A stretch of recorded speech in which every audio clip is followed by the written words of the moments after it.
হাইলাকান্দিতে শান্তিপূর্ণ নির্বাচন, জেলা প্রশাসনকে ধন্যবাদ জানালেন জেলা পরিষদ নুরুল। দ্বিতীয় দফার ভোট গ্রহণ কর্ম সম্পূর্ণ শান্তিপূর্ণ সুষ্ঠুভাবে সম্পূর্ণ হয়েছে হাইলাকান্দিতে। মানুষ শান্তিপূর্ণভাবে ভোট গ্রহণ কেন্দ্রে গিয়ে তাদের ভোটাধিকার প্রয়োগ করতে পেরেছেন। কোনো ধরনের বিক্ষিপ্ত ঘটনা অথবা উত্তেজনা ছড়ায়নি। এবার শান্তিপূর্ণভাবে জেলার ৬০২টি কেন্দ্রে গত ২৬শে এপ্রিল নির্বাচন অনুষ্ঠিত হয়েছে। এর জন্য হাইলাকান্দি জেলা প্রশাসন তথা জেলার নির্বাচনী আধিকারিক, জেলার আয়ুক্ত, জেলা পুলিশ সুপার সহ নির্বাচনের কাজে জড়িত প্রত্যেক সরকারি কর্মচারীদের ধন্যবাদ এবং কৃতজ্ঞতা জানালেন আলগাপুর মোহনপুরের প্রাক্তন জেলা পরিষদ সদস্য নুরুল ইসলাম লস্কর।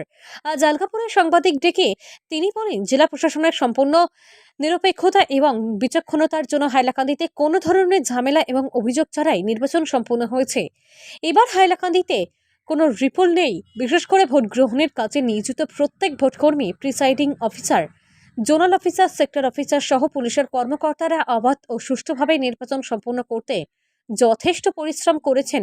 এর জন্য তাদেরকে বিশেষভাবে ধন্যবাদ জানাতে হয় বলে জানান জেলা পরিষদ সদস্য নুরুল ইসলাম লস্কর। হাইলাকান্দি থেকে রাহাতুল আক্তার বড় ভূঁইয়ার রিপোর্ট। গত ২৬ এপ্রিল আমাদের ভারতবর্ষের সঙ্গে আসামের সঙ্গে দ্বিতীয় পর্যায়ের নির্বাচন অনুষ্ঠিত হয়েছিল। সেই দ্বিতীয় পর্যায়ের নির্বাচনে আমাদের বরাক উপত্যকার ২ সিট, করিমগঞ্জ লোকসভা আসন এবং শিলচর লোকসভা আসনের নির্বাচন অনুষ্ঠিত হয়েছিল। আমি হাইলাকান্দি জেলার আলগাপুর বিধানসভা সমষ্টির আলগাপুর মোহনপুরের একজন প্রাক্তন জেলা পরিষদ হিসাবে আমার হাইলাকান্দি জেলায়, বিশেষ করে করিমগঞ্জ এবং হাইলাকান্দি লোকসভা আসনে নির্বিঘ্নে শান্তিপূর্ণভাবে যে নির্বাচন অনুষ্ঠিত হয়েছে তার জন্য সর্বপ্রথম নির্বাচন কমিশন কর্তৃক আমাদের জেলা প্রশাসন যে দায়িত্ব গ্রহণ করে পালন করেছে সেটার জন্য জেলা প্রশাসনকে আন্তরিক ধন্যবাদ জ্ঞাপন করছি। আমাদের হাইলাকান্দি জেলায় 3 কনস্টিটুয়েন্সি ছিল। সেই আগের 3 কনস্টিটুয়েন্সি করিমগঞ্জ, হাইলাকান্দি, আলগাপুর এবং কাটিছড়া, টোটাল সমস্ত হাইলাকান্দি ডিস্ট্রিক্ট মিলে পুলিং স্টেশন হচ্ছে ৬০২টা। সেই ৬০২টা পুলিং স্টেশনে জেলা প্রশাসনের পক্ষ থেকে নির্বিঘ্নে কোনো গণ্ডগোল, কোনো মাইরদাঙ্গা, কোনো বিশৃঙ্খলা, কোনো মারাত্মক কোনো ঘটনা ছাড়া শান্তিপূর্ণভাবে যে নির্বাচন হয়েছে সেটার জন্য আমি জেলা প্রশাসন, বিশেষ করে হাইলাকান্দির জেলা উপায়ুক্ত মহোদয়কে ধন্যবাদ জানাচ্ছি, পুলিশ সুপার মহোদয়কে ধন্যবাদ জানাচ্ছি। তৎসঙ্গে সমস্ত রাজনৈতিক দলের নেতাকর্মী এবং সাধারণ ভোটার যারা আছেন, যারা মতাধিকার প্রয়োগ করেছেন, তাদের সকলকে আমি ধন্যবাদ জানাচ্ছি। ভোট আমাদের রাজনৈতিক অধিকার। আমাদের এই করিমগঞ্জ হাইলাকান্দি লোকসভা আসন যেটাকে করিমগঞ্জ লোকসভা আসন বলা হয়, সেই লোকসভা আসনে ভোটের পার্সেন্টেজ, ভোট কাস্ট হয়েছে 80%-এর সামান্য উপরে, অর্থাৎ 81%ও হয়ে যাবে, তার থেকে একটু কম হিসাবে ভোট কাস্ট হয়েছে, যেটা আশানুরূপ।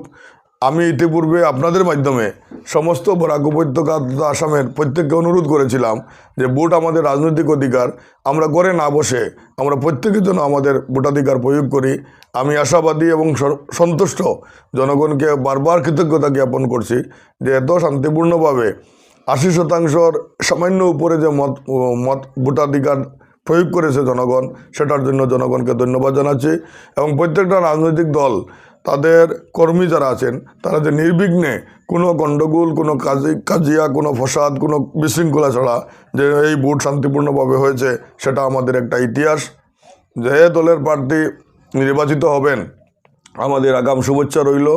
এবং আরেকটি কথা প্রাসঙ্গিক, আমরা যারা নির্বাচিত প্রতিনিধি হই বা যারা হবেন, আমরা যারা ভোটের কার্যে নিয়োজিত থাকেন, সরকারি এমপ্লয়ি, তাদের পরিশ্রম, একদিকে তারা ভোটার, অপরদিকে তাদের যে পরিশ্রম, তাদের যে কষ্ট, কী হারে একজন ভোট কেন্দ্রে গিয়ে ভোট গ্রহণ করেন, সেটা আমাদের প্রত্যেককে অনুধাবন করা উচিত। আমি এই আসনে যিনি নির্বাচিত হন না কেন এবং সমস্ত ভারতবর্ষে আসামে যারা নির্বাচিত হবেন, তাদের কাছে আমি অনুরোধ জানাচ্ছি যে আমাদের সরকারি কর্মচারী, প্রিসাইডিং অফিসার থেকে আরম্ভ করে first polling, second polling, fourth gate এবং পুলিশ প্রশাসন যারা থাকেন, তারা কী হারে প্রত্যন্ত অঞ্চলে গিয়ে রোদ বৃষ্টি উপেক্ষা করে এই যে গণতান্ত্রিক অধিকার, রাজনৈতিক অধিকার সেটা প্রয়োগ বা জনগণ যাতে ভোটাধিকার শান্তিতে প্রয়োগ করতে পারেন, সেটার জন্য রোদ বৃষ্টি অপেক্ষা করে নিজের পরিবার, নিজের আত্মীয় স্বজন, ছেলেমেয়েকে রেখে রাত্রে 1-2টার সময় নিজের বাড়িতে ফিরে যান ব্যালট বাক্স জমা দিয়ে। সেই পরিশ্রম যারা করেছেন সরকারি কর্মচারী, সকলকেও আমি ধন্যবাদ জানাচ্ছি। এবং তাদের কঠোর পরিশ্রম ভোট আরম্ভ হওয়ার আগে যখন গিয়ে তারা রিসিভ করেন তখনও তাদের যা কষ্ট, ভোট শেষ হওয়ার পর সকল হিসাব নিকাশ একত্র করে আবার গিয়ে ইভিএম সমঝে দিয়ে রাত্রে 12টা 1টা 2টা পর্যন্ত তারা যে কষ্ট করেন সেটার জন্য আমি সকলকে ধন্যবাদ জ্ঞাপন করছি। আজকে তাদের প্রচেষ্টায় এবং সরকারি কর্মচারী যারা তাদেরই প্রচেষ্টায় তাদেরও ভোট আছে, তারাও ভোটাধিকার প্রয়োগ করেন, তাদের এই কষ্ট, তাদের এই পরিশ্রম আমরা যাতে যারা নির্বাচিত প্রতিনিধি হবেন তারাও যাতে স্মরণ করেন সেটার দাবি জানাচ্ছি। সকলকে ধন্যবাদ। জয় হিন্দ।